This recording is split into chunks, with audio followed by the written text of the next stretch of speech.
Hello, ladies and gents. This is Mike Headley on the Headley Group Real Estate Show. This is a podcast designed for real estate professionals who's thinking about getting a career in real estate or who's already been in the business. We'll learn some great tips and tricks from the professionals and the veterans. Continue to tune in. Hey, ladies and gents, how you doing? This is Mike Headley. We are back on the Headley Group Real Estate Show.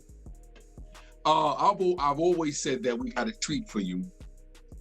But actually, now I got to put it out there now. She's a good friend of mine, and I actually met her at conferences several years ago, many moons ago. And we got this thing we always say is, and we're going to share it to the world. We say, where's the package, right? That's how we at work. Let's give a warm welcome. Let's give a warm welcome to Mackenzie Crabtree with the real estate experts. How you doing, Mackenzie? Yes, sir. I'm good. I'm feeling good today. It's a good work day. Man. First of all, like I said, we keep it honest and real on our show.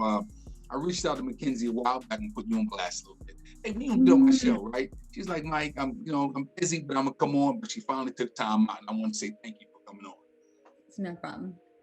So, Mackenzie, all right, we're gonna dive into this thing here because I know you are a busy person. One, I want to say, you are a real estate professional. Is there anything else? And then what made you drive into real estate? What was that urge, that itch? So I have been doing real estate probably since the end of 2004. I had a radio and television career before that, back when radio was like actually cool. Nobody knew what a podcast was. Right. And you got paid actually to go to work and be on the radio. And I was just in a situation where the whole market was changing. Radio just wasn't what it was anymore. Mm-hmm. And I had the skill set to be able to translate that to real estate. I already worked weekends. I answered a lot of questions. I didn't mind talking to people and, doing presentations. And so anything that I would kind of do in radio, it really translated very well to real estate. Plus I already had a following. So, I would say, oh, try this product, and they would do it. And so, oh, buy this house, and they would do it. So let me actually, you mentioned radio and as well as television, and I'm quite sure it was. How was that a plus for you in your business in terms of leads, converting clients? I had a great sphere of influence. I already had people who trusted me, and I wasn't afraid. I wasn't afraid to do sales per se because I had been selling stuff on the radio the whole time. And it was the same, kinds of people, and just really helping them accomplish their dreams, goals, buy houses, sell houses. So, yeah. And the great thing about that, what I tell my team, as well as other agents who I speak with, I say that we're marketers first, but we happen to sell real estate because we're always kind of getting ourselves out there. And I think that radio and television, you said, it was a plus for you. It is. It's definitely. It's being able to market with very little money. It's being able to reach the most amount of people and kind of have your own brand. And it's really connecting with people. The thing about radio, as you know, that does translate well to real estate is that people don't necessarily need to be sold. It's not like buy the car. It's correct. You're a consultant first, and they always look to me for information or advice. What would you do? How do you feel about it? And since most people that I first dealt with when I got started already kind of knew who I was, the trust factor was already there because real estate agents have a fabulous reputation. Exactly. So it just helped. It definitely helped me my first year. Mm-hmm. So I want to peel it back a little bit. Do you have a niche? Do you have a certain segment that you lock in on, or talk to us about that? Yes. So I started out working with Weichert Realtors as the relocation director. And I started that my first year. And so when I was approached by our local countrywide bank, they said, you would be really good at this because that skill set of relocation will translate to REO. And I was like, no way, I don't want to deal with like repo homes or anything like that. But I went to this meeting for countrywide. I was one agent out of 3 in Charleston County. And I received every single asset that they had for like the next 5 years. They turned to Bank of America. They outsourced for into 8 different companies. It's just kind of rolled from there. I really prefer it. I have found it to be a niche. I've tried to get as educated as I can as far as the whole procedure, any kind of qualifications, certifications, anything that has to do with that space. I'm the person. And I really have spent like the last 15 years networking and just trying to secure my relationships with people in that industry, because I found that, the product moves, the assets move. And so you have to kind of follow them, and you got to make sure that you're in with that company. And if they get sold off to somebody else, you got to be in with that company. And so what I've really tried to do to remain current is really just to kind of follow the assets, follow the REOs, and just know the trends. And I'm glad you said REOs, because I don't think we touched on that. What happens to be real estate owned, which is a property that goes to foreclosure and goes back to the entity to be resold. So what would you say to a person who says that REO, there's no money there, or that's easy? Because I think I hear that. It's not easy. I'll tell you that. I don't think real estate is easy. I've talked to a lot of people before, and they're like, "Oh, I'm just gonna jump into real estate. I see the commissions." There's a lot more to it. You really have to pay your dues in the beginning, and there's a lot of stuff. There's a lot of stuff that you got to do, so you don't get sued, so you can actually make some money. But for people that think that it's easy or whatever, I mean, I feel like I have a niche for it. I feel like I'm supposed to be doing something in that space. Foreclosures come from people not paying their mortgages, and repeatedly either working with banks or not even really being able to, and they're very frustrated, they're very upset, and at some time, they just stop paying their mortgage. So these banks are going to come back and try to get their assets back. You took out a loan, they're going to want the collateral. So I feel like I'm a very good middle person. I feel like I can translate well from bank to person. Because usually by the time that I finally meet up with some of the homeowners who have had a rough time, you just don't lose your house. Right. You just don't stop paying your mortgage on a Wednesday. Something's happened. You had a job loss, you had a death, you had, some sort of a health issue, COVID, right? And, the bank doesn't care. It's a numbers thing. And it could be a bank, a hedge fund, anybody who owns that loan, they're just going to come after you. And so by the time I would show up, these people are so exhausted and just over it. They're so over it. They don't want any more phone calls from collections. They really just want to take it to that next step where they can just start over. I would say 90% of people are like that. Some are hang on to it like the whole way. But I feel like I was put in a position where I can really translate. I can be a mediator between the bank and that person in the house. And also it's a situation where I really like working with corporations. I love people, blah, blah, blah, blah, blah. But I feel like I do best working with corporations. It's just a no nonsense business. And, we've just kind of worked up to it, and I like it. Let me ask you something here. Now, is it a team, or is it that you have, or is it you, or I just want to kind of get a good idea of assignment comes over. What does Mackenzie do? So I have 2 brokerages, but I have like support staff, and just depending upon where we are in the REO cycle, I hire as I need, and then, kind of just let people do other things. Okay. So like, for instance, I do believe that with all of the deferments, COVID, and all of the moratoriums, we will see REO this year. We will see. At some point, the Band-Aid will come off. I don't know when. You had asked me yesterday just to think about, when is that going to happen? If you had asked me 2 months ago, I would have said, oh, definitely March. But we keep extending it and pushing it and pushing it.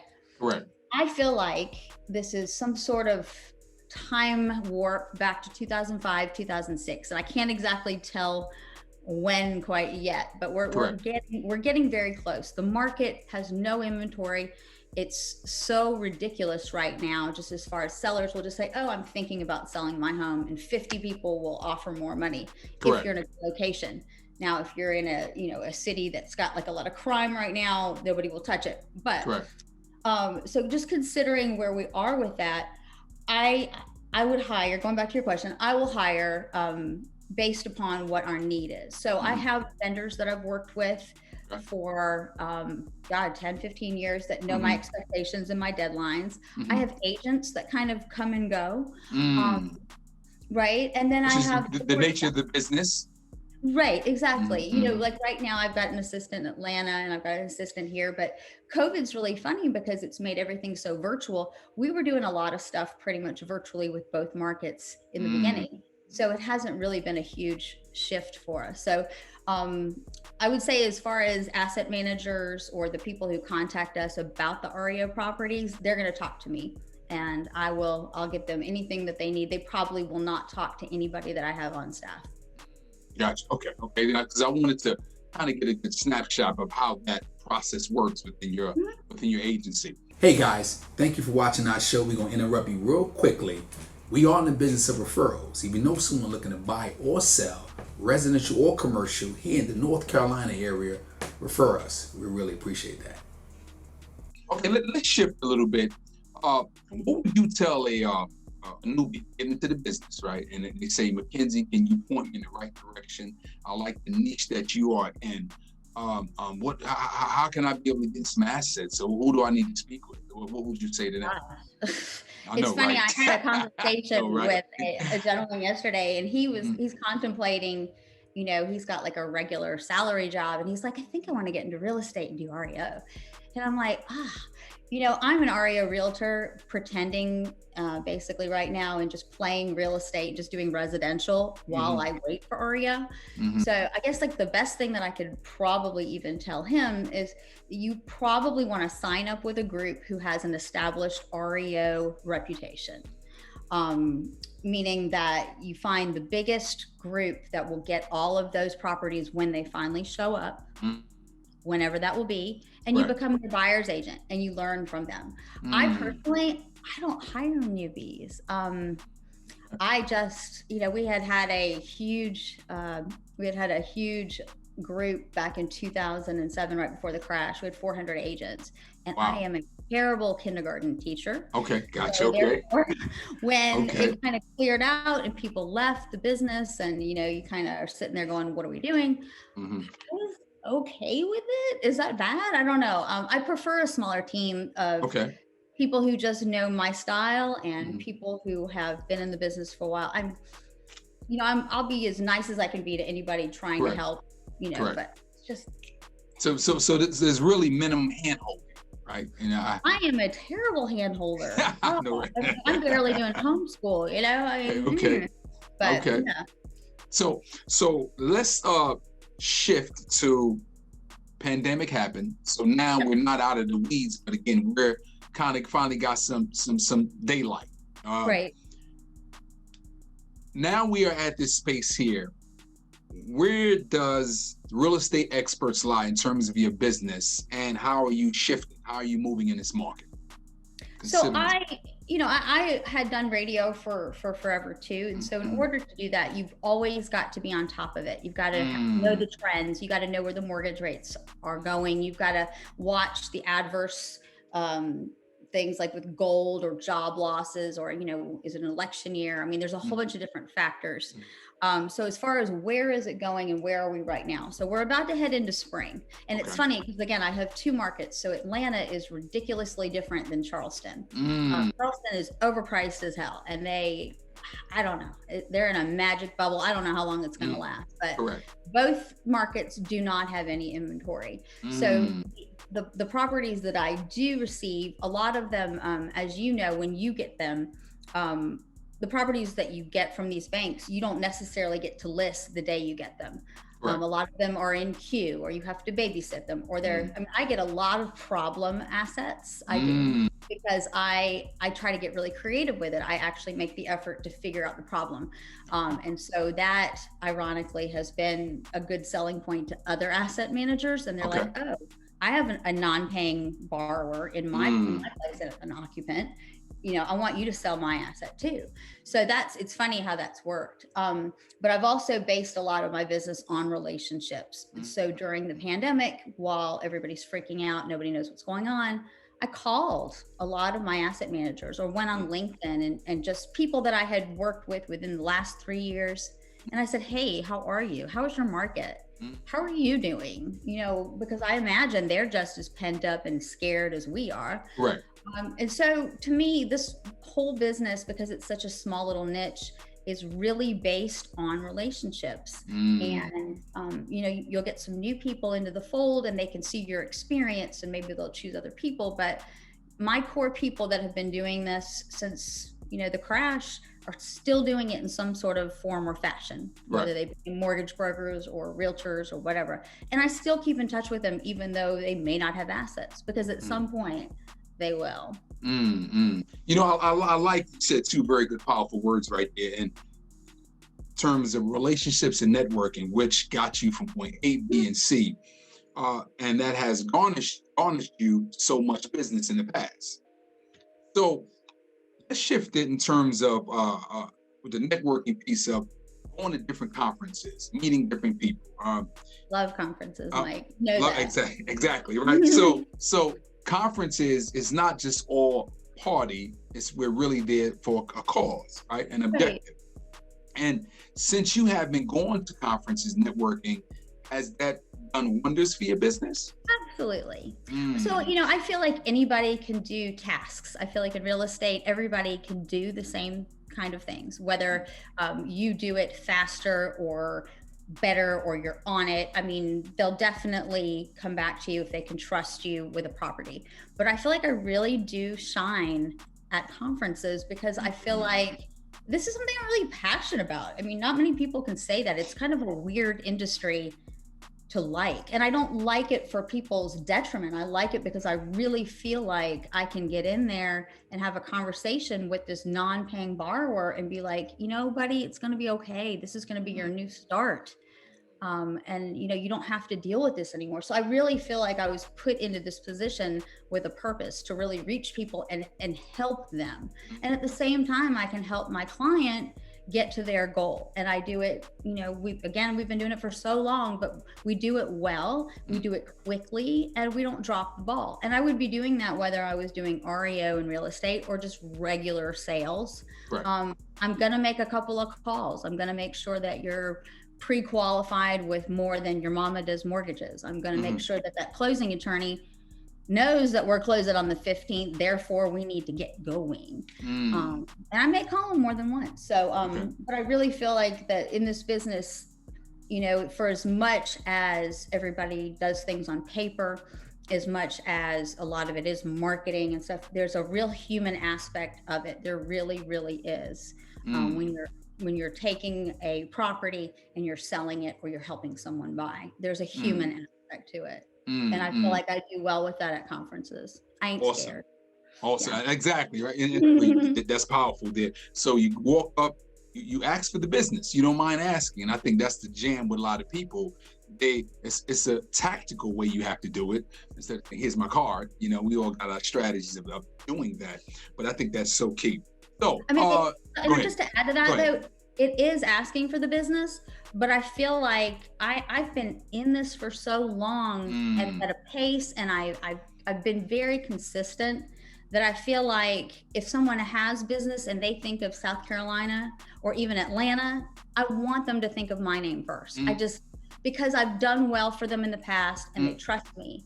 You know, even if it's new people or new startups, I always make sure that whoever that person is that's new, I have gone in and seen who else they work with because I've probably worked with them. So it's a little bit more than just even asking anymore. It's making sure that you're still representing your state, your, you know, wherever you are, and that you're going to do the best job for them and they know they can count on you. And that comes from a consistent dose of networking, having conversations, history, checking on them. Because like you just said, companies change, companies buy other companies out, companies go out of business. And like, I like the fact that you said following that asset, right? So this way you can develop that rapport. Right. Quick commercial break. If you're interested in a career in real estate or you're a seasoned vet and you might want to change, new environment, you don't like the atmosphere you're in, the Headley Group Realty could be there to assist you with your career. What do we offer? Great culture, great environment, leads, and an awesome commission structure. Let us be there to support your business. One thing, you got to be in the state of North Carolina. Let's get back to the show.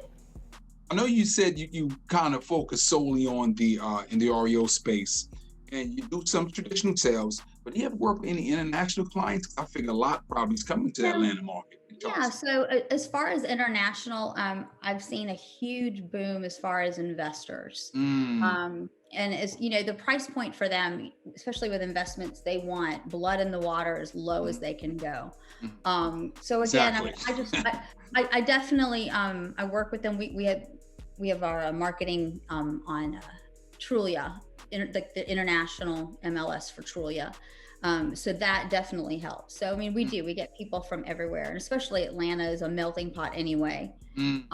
So definitely international clients do play a big role. I mean, they probably they not necessarily last year per se as people coming in to buy, right? But you know, definitely. I mean, internationally, I mean, some of our properties are like all over the place. The question I want to ask you here, and I always ask every guest this, because I know you're very, very busy. Is there a question you wish I would have asked you that you would like to answer? Are you going to tell them about the package? I want you to tell them about the package. My job is just navigate. You've been on this side, you know how it is. What is the package? So each year now, when we go to our conferences, it's usually me and Sabria and a couple other people. And so we always hang out and we have a code word for our asset managers, the ones who give the assignments, the clients, right? And so we don't want to be too obvious. So we say they're the package. And so, you know, we just packages on the move. But I don't know. I don't even know how we got to that, but it's just funny. Exactly. It was. You see, we shared that with y'all. Tagline, right? So. Exactly. That's our tagline. That's so. I will ask. We ask every guest this, Mackenzie, to provide us 2 golden nuggets, right? Whether it's a scripture, a book, a great movie, or something that you could pass along to the audience. What are them 2 golden nuggets? 2 golden nuggets. Everything in business is personal. No matter how much they say business is business, it's personal. So just kind of remember that. And the final thing is, you know, if you want to get in the REO market, don't give up. It's coming.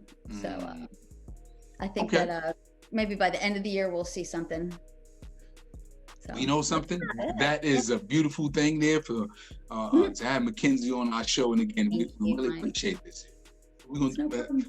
I want to thank Mackenzie Crabtree with Real Estate Experts for giving us her insight and pluses in the real estate business, particularly the REO space. We'll see you next time on Headley Real Estate Show. Take care.